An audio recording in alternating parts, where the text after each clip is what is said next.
Merhaba arkadaşlar, kanalıma hoş geldiniz. Bugünkü modelimizi şöyle güzel bir ipimiz var. Onunla başlayacağız. Şöyle yünlü bir ip. Bununla harika bir model başlayacağım. Kullanacağım şiş 4 numara. Modelimiz oldukça güzel ve kolay bir model. İnşallah siz de beğenir, benimle yaparsınız. Yapım aşamalarına geçmeden önce kanalıma abone değilseniz ücretsiz bir şekilde abone olup videolarımı da beğeniyorsanız beğeni yapmayı, yorum yapmayı, beni desteklemeyi unutmayın arkadaşlar. Şimdiden hepinize teşekkürler. Dilerseniz yapım aşamalarına geçelim. Modelimize ilmeklerimizi alarak başlayalım. Şu şekilde birinci ilmeğimi aldım. Bu model için 6 ve 6'nın katları artı 2 ilmek sayısına ihtiyacımız var. Yapacağımız örgüye göre ilmek sayımızı bu şekilde ayarlayıp modelimizi kurabiliriz. Ben şöyle küçük bir anlatım yapacağım. Onun için az bir ilmek sayısına ihtiyacım var. Hemen sayıyorum şöyle. 1, 2, 3, 4, 5, 6, 7, 8, 9, 10, 11, 12, 13, 14, 15, 16, 17, 18 model kurmak için kullanacağım. Artı 2 ilmek ekliyorum sonuna. Evet. 2 ilmek daha ekledim. Toplamda 20 ilmeğim var şişimde. Ben lastiksiz başlayacağım. Siz de istediğiniz lastiğin üzerine başlayabilirsiniz. Lastiği yaptıktan sonra örgümüzün ön yüzündeyiz. Birinci sıra ön yüzündeyiz. Kenar ilmeğimi ilk sıra olduğu için ördüm. Devamında 4 ilmek düz. Kenar ilmeğinden sonra 4 ilmek düz ördüm. 2 ilmek ters. 2 ilmek ters ördüm. Buraya kadar bir model kurmuş olduk. 4 düz, 2, 3, 4. 4 ilmek düz, 2 ilmek ters. Buraya kadar da bir model kurduk arkadaşlar. Yine aynı işlem. 4 düz,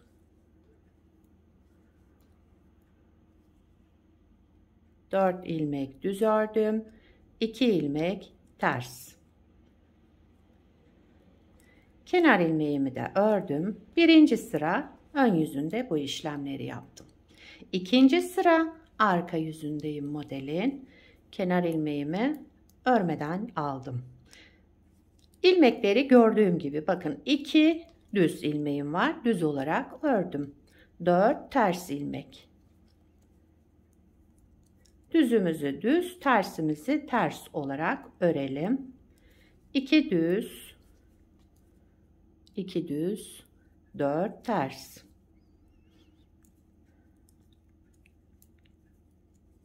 Dört ters ilmek ördüm. 2 düz, 4 ters. İkinci sıra arka yüzünde ilmekleri olduğu gibi ördük. Tersimizi ters, düzümüzü düz örerek sıramızı tamamladık. Üçüncü sıra ön yüzünde yine aynı. Kenar ilmeğimi örmeden aldım. 4 düz olan ilmeklerimi düz ördüm yine. Ters olan 2 ilmeğimi de ters ördüm. 4 sırayı bu şekilde yapıyoruz arkadaşlar. Şu anda 3. sıra ön yüzündeyiz. 4 sıra bu şekilde devam edelim.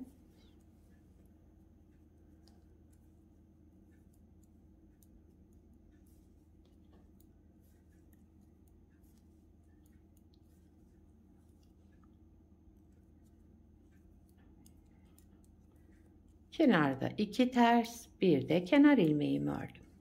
3. sıra ön yüzünde ilmeklerimizi düzü düz, tersi ters örerek sıramızı tamamladık. 4. sıra arka yüzündeyim. Kenar ilmeğimi örmeden aldım. 2 düz olan ilmeklerimi düz ördüm. 4 ters. 4 ilmek ters ördüm. 2 düz, 4 ters. 4 sırayı bu şekilde tamamladım.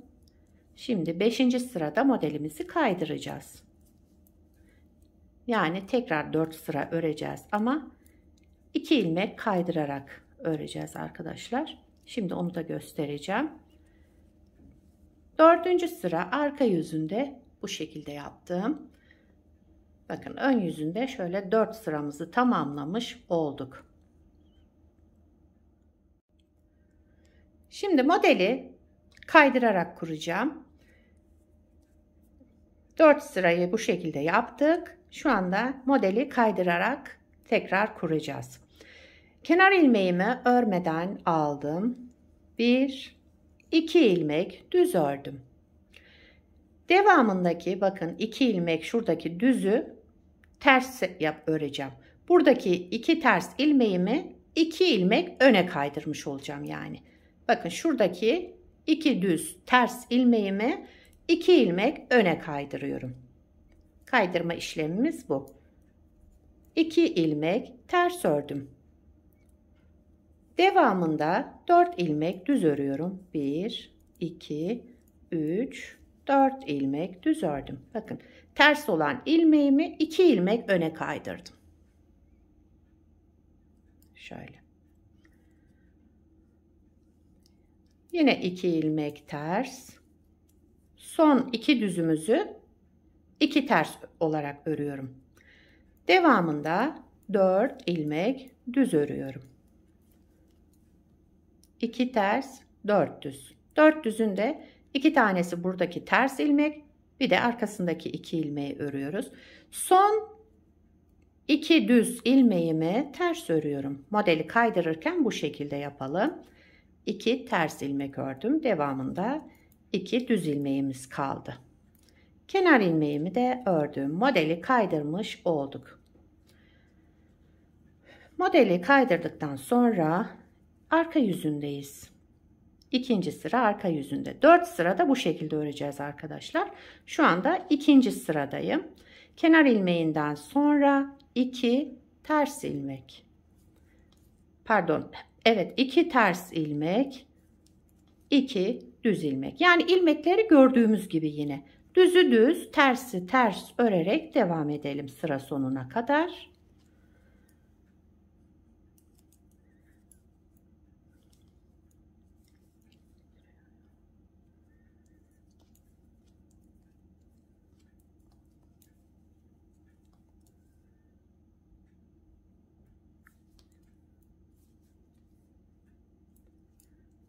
Sonda 2 ters ilmeğimi de ördüm. Bir de kenar ilmeğimi ördüm.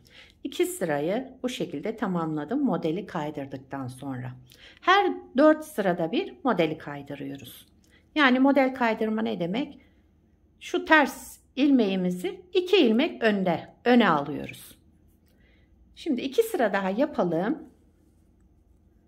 Modeli kaydırdıktan sonra 3. sıra ön yüzündeyim. Kenar ilmeğinden sonra 2 düz ilmek. İlmekleri gördüğümüz gibi yani olduğu gibi örüyoruz. 2 düz, 2 ters. 4 düz, 4 düz ilmek. Devamında 2 ters ilmek. 4 düz,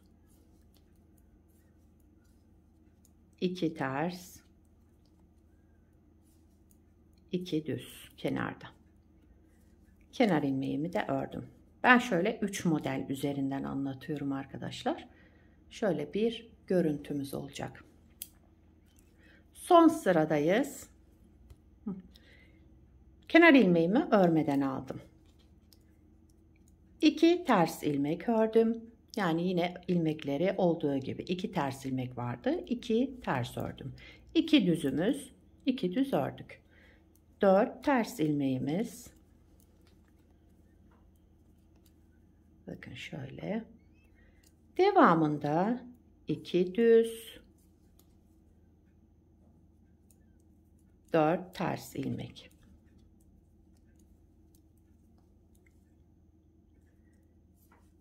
2 düz, 2 ters ördüm. Kenar ilmeğimi de ördüm.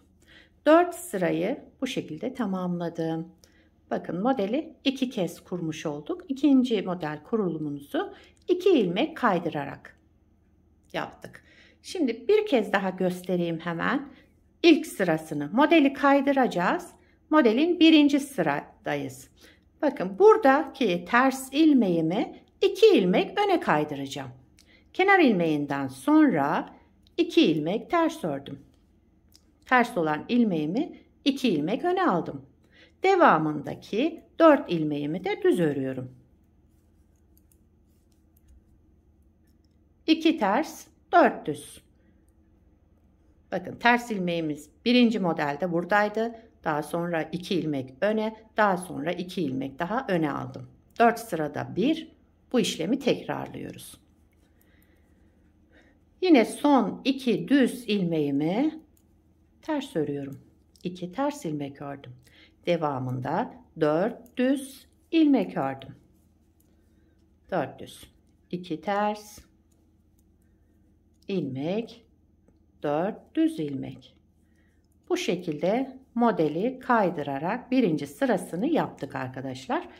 4 sırayı aynı bu şekilde devam edeceğim. Ondan sonra tekrar model kurarken burada son 2 ilmeğimiz ters olduğu için 4 ilmek düz öreceğiz. Daha sonraki şu 2 ilmeğimizi ters yapacağız. Tabii şu başladığımızı 4 sıra tamamladıktan sonra 4 sırada bir gösterdiğim gibi kaydırma işlemi yapacağız ve modelimizi kuracağız arkadaşlar. Modelimiz böyle devam ediyor. Gördüğünüz gibi gayet güzel ve kolay bir model. Bir de bunu daha önce yaptım. Bakın modelimizin ilerlemiş hali de bu. Bunu beraber yaptık. Lastiksiz yaptık. Biraz önce yaptığımızı. Bunu da şöyle hazır lastik uyguladım bunda da. Kanalımda anlatımı var arkadaşlar. İsterseniz linkini bırakabilirim. Evet, modelimizin ilerlemiş hali bu şekilde. Bakın 4 sırada bir şu 2 ters ilmeğimizi 2 öne kaydırarak devam ediyoruz. Model oldukça güzel ve kolay bir model. İstediğiniz örgüde kullanabilirsiniz. Yetişkin örgüsünde, çocuk örgüsünde, yani her türlü örgüde kullanılabilecek bence harika ve kullanışlı bir model. Tabii örgünün arka yüzünü göstereyim hemen size. Modelimizin arka yüzü de bakın bu şekilde.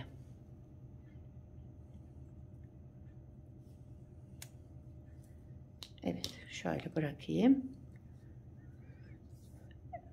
Evet, bugünkü modelimiz de buydu arkadaşlar. Beni buraya kadar izlediyseniz bir beğeni yapmayı, yorum yapmayı, beni desteklemeyi unutmayın. Şimdiden hepinize teşekkürler. Yapacak olanlara kolay gelsin. Bir sonraki videoda görüşmek üzere. Hoşça kalın.